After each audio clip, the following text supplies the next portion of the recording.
প্রথমে দার্শনিক ব্যাখ্যা, মানে পলিটিক্যাল ফিলোসফির ব্যাখ্যা। বাংলাদেশ জমি না, পতাকা না, সংবিধানে কাগজ না, বাংলাদেশ হলো মানুষের সমষ্টিগত রাজনৈতিক অস্তিত্ব। এখান থেকে আসে জনগণের সার্বভৌমত্ব। মানুষ মানে রাষ্ট্রের মালিক, তাই আমরাই বাংলাদেশ কোনো আবেগী কথা না, এটা সার্বভৌমত্বের ঘোষণা।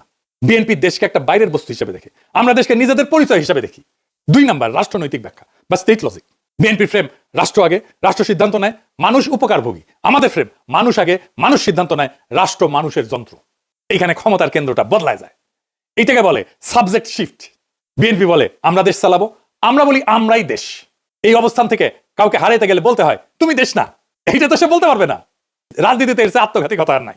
3 নম্বর হইতেছে পলিটিক্যাল স্ট্র্যাটেজির ব্যাখ্যা। এটারে বলা হয় ক্লাসিক ফ্রেম হাইজ্যাকিং। বিএনপি যতবার বলবে সবার আগে বাংলাদেশ, ততবার তারা আসলে বলবে আমরা আগে। তারা নিজেরাই জনগণকে কেন্দ্র বানাবে, আমাদের ফ্রেম রিপিট করবে। এটারে বলা হয় নো এসকেপ ন্যারেটিভ। ওরা কথা বললেই আমার ভাষায় কথা বলবে।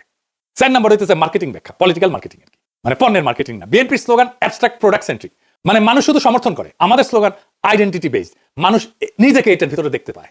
মানুষ পোস্টারে লিখবে আমরাই বাংলাদেশ, কারণ এটা স্লোগান না, এটা সেলফ আইডেন্টিটি স্টেটমেন্ট। মানুষ যেটা নিজের পরিচয় মনে করে ওইটার সাথে বিশ্বাসঘাতকতা করে না। বোঝা গেছে? খুব সিম্পল 2টা শব্দ, বিধ্বংসী। আপনাদের মনে আছে আওয়ামী লীগের জয় বাংলা স্লোগানটারে ক্যাপচার করিয়া ধ্বংস করে দিছিলাম। আগে ক্যাপচার করছি, তারপরে ধ্বংস করে দিছি, ডেস্ট্রয় করে দিছি।